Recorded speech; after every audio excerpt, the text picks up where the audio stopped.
Good morning. GST platform के YouTube channel में आप सभी का स्वागत है। जी हाँ फ्रेंड्स, अगर आप यूपीआई का ट्रांजैक्शन करते हैं, यानी कि आप फोन पे, गूगल पे, पेटीएम या फिर अपनी यूपीआई आईडी पर पेमेंट रिसीव कर रहे हैं, तो अब आपके पास टैक्स का नोटिस जो है वो आ सकता है।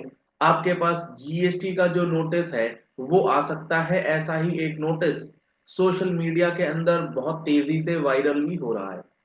तो आज हम लोग डिस्कस करेंगे उस नोटिस के ऊपर, और आप उस नोटिसेस के लिए किस तरीके से अपना बचाव निकाल सकते हैं। आप अगर यूपीआई पेमेंट भी ले रहे हैं तो आप कैसे उन नोटिसेस से बच सकते हैं, या फिर आपके पास अगर नोटिस आ गया तो आपके पास क्या ऑप्शंस हैं, आप किस तरीके से उस नोटिस से निकल सकते हैं, वो सारी चीजें हम लोग डिस्कस करेंगे।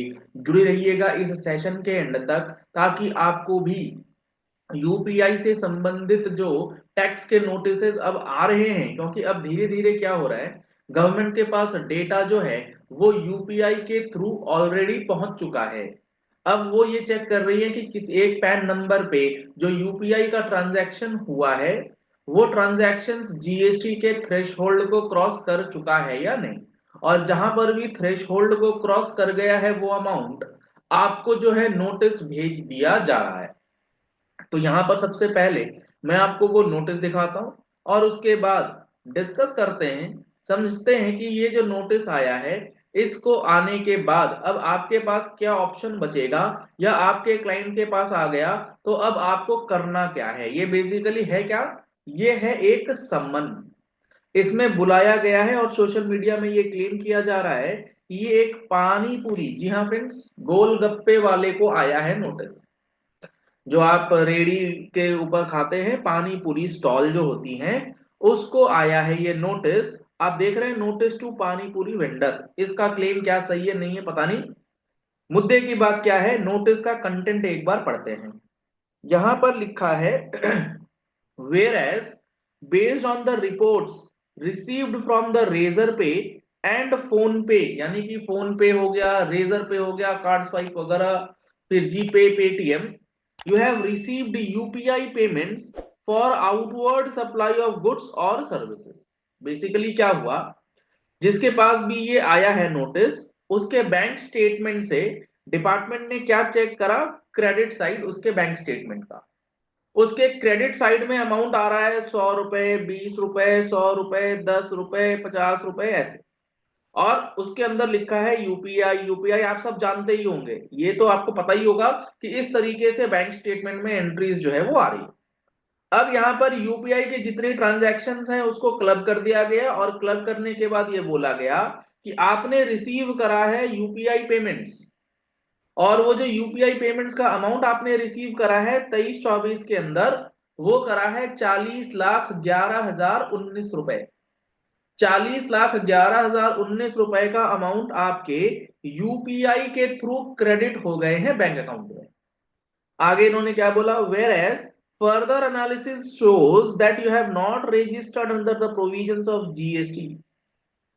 आपने जीएसटी में रजिस्ट्रेशन नहीं करा रखा है, लेकिन आपने यूपीआई के अंदर पेमेंट रिसीव कर ली है 40 लाख से ऊपर। आगे इन्होंने प्रोविजन समझाया है कि जीएसटी के जो प्रोविजंस हैं वो क्या कहते हैं। प्रोविजंस की बात ऐसी है, सेक्शन 22 ये कहता है कि अगर आपने 20 लाख से ऊपर का कारोबार कर लिया, अगर आप एक सर्विस प्रोवाइडर है या फिर आप एक्सक्लूसिवली गुड्स में डील नहीं करते हैं, तो आपको नंबर लेना है। और अगर आप एक्सक्लूसिव गुड्स में सप्लाई करते हैं तो आपके लिए वो थ्रेशोल्ड 20 लाख से बढ़ा करके 40 लाख कर दी गई है। तो यहां पर जो अमाउंट रिसीव किया गया है वो रिसीव किया गया है 40,11,019। तो डिपार्टमेंट ने ये कहा कि आपने मोर देन 40 लैक्स का अमाउंट जो है वो रिसीव कर लिया, लेकिन चूंकि आप जीएसटी में रजिस्टर्ड नहीं हैं, तो अब आप हमें जवाब दें, आप हमें इसका कारण बताएं कि आपने रजिस्ट्रेशन क्यों नहीं ले रखा। बेसिकली डिपार्टमेंट ये कहना चाह रहा है कि 40 लाख से ऊपर की आप पेमेंट रिसीव कर रहे हैं, इसका मतलब आपने 40 लाख रुपए की आउटवर्ड सप्लाई करी है, जो कि यहां पर इन्होंने मेंशन करा है कि आपने आउटवर्ड सप्लाई ऑफ गुड्स या सर्विसेज करी है और उसके एवज में आपने 40 लाख से ऊपर का अमाउंट रिसीव कर लिया है, तो कायदे से आपको जीएसटी में रजिस्ट्रेशन जो है वो कराना चाहिए था। तो इसके लिए समन दिया गया है, इसे बोला गया है आकर के अपना जवाब दाखिल करें। तो ये सबसे पहला जो पॉइंट आपको समझना है, अगर आप यूपीआई से पेमेंट रिसीव कर रहे हैं तो आप ये ना समझें कि आपने जो पेमेंट रिसीव कर लिया है, मान लीजिए आपने अपने सेविंग्स अकाउंट के अंदर अपना यूपीआई और फोन पे लिंक कर रखा है, कई लोग ये भी करते हैं।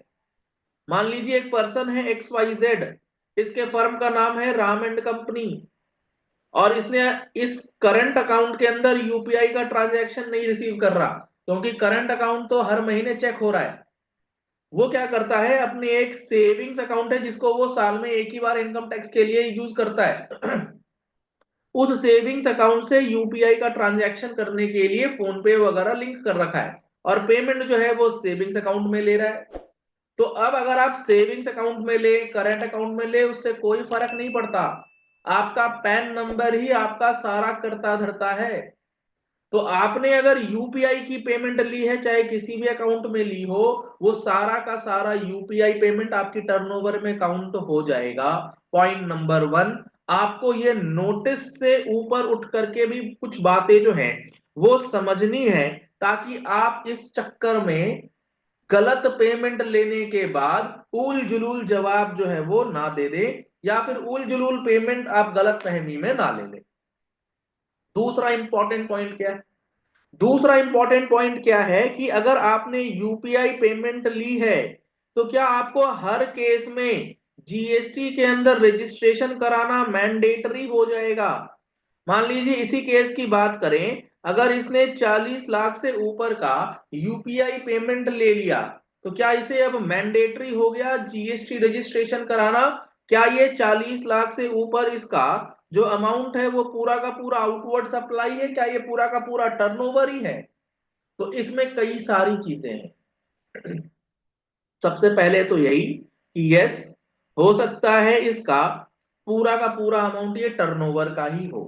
अगर तो ऐसा है तो इसको जीएसटी के अंदर रजिस्ट्रेशन जो है कराना होगा और अपनी लाइबिलिटी जो है सेटल ऑफ करनी। लेकिन इसमें कई सारी चीजें और आ सकती हैं। हो सकता है इस 40 लाख रुपए के ऊपर जो इस 40 लाख का अमाउंट है, इसमें से 10 लाख रुपए ऐसे हो कि इसने अपनी कोई जमीन बेची हो, कोई घर बार बेचा हो, कोई प्रॉपर्टी बेची हो, कोई अदर सेल ऑफ लैंड हो, कुछ अमाउंट हो सकता है जो कि इसके यूपीआई ट्रांजैक्शन से रिसीव हुई है। डिपार्टमेंट वो वेरीफाई अभी नहीं कर रहा ना, वो तो समन इशू कर रहा है सिर्फ समअप करके, जवाब तो अभी दिया जाएगा। हो सकता है ये लैंड की सेल कर रहा हो, तो जब लैंड की सेल कर रहा है तो वो जीएसटी के टर्नओवर में काउंट नहीं होती है। Point number 1। तो कहने का मेरा मतलब क्या है कि यूपीआई के पेमेंट आ भी रहे हैं आपके पास, तो आप उसका प्रॉपर हिसाब किताब रखें कि पेमेंट जो आ रहा है वो किस चीज का पेमेंट आ रहा है, उसका नेचर ऑफ पेमेंट क्या है, नेचर ऑफ ट्रांजैक्शन क्या है, वो चीजें ध्यान में रखनी जरूरी है। हो सकता है इसने किसी से कोई लोन ले रखा हो, कोई एडवांस ले रखा हो, रिलेटिव से, फ्रेंड से 5-10 लाख रुपए उसने ले रखे हो फॉर बिजनेस के लिए, तो ये सारी चीजें टर्नओवर का पार्ट नहीं होंगी। इसका मतलब ये है कि 40 लाख का यूपीआई ट्रांजैक्शन हो जाने से ही टर्नओवर हो गया, ऐसा भी नहीं है। तो आपको इसका नेचर आइडेंटिफाई करते हुए, सारी चीजों की वर्किंग्स को रखते हुए आप इन नोटिस से जो है अपना बचाव कर सकते हैं। आशा करते हैं आपको ये पॉइंट बहुत क्लियरली समझ में आ गया होगा, और जीएसटी के एक एक सेक्शन, एक एक रूल को डिटेल में समझने के लिए आप हमारा जीएसटी का फुल कोर्स 2025 जो 18 जनवरी 2025 से लाइव होने जा रहा है, आप इसको ज्वाइन कर सकते हैं।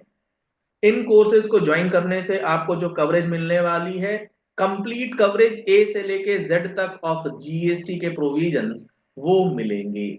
आप डिटेल्स के लिए इन नंबर्स पे कॉल कर सकते हैं। 9693 601 180 प्लस आवर्स की ये क्लासेस आपको दी जाएंगी। आप हमारा mobile application GST platform play store से डाउनलोड कर सकते हैं, लिंक आपको वीडियो के डिस्क्रिप्शन बॉक्स में भी दिया गया है। आप पहली बार आए हैं हमारे यूट्यूब चैनल पर, तो आप हमारे चैनल को फॉलो कर लीजिए, सब्सक्राइब कर लीजिए, नोटिफिकेशन बेल दबाना बिल्कुल मत भूलिएगा ऐसे ही इंपॉर्टेंट वीडियोस के लिए।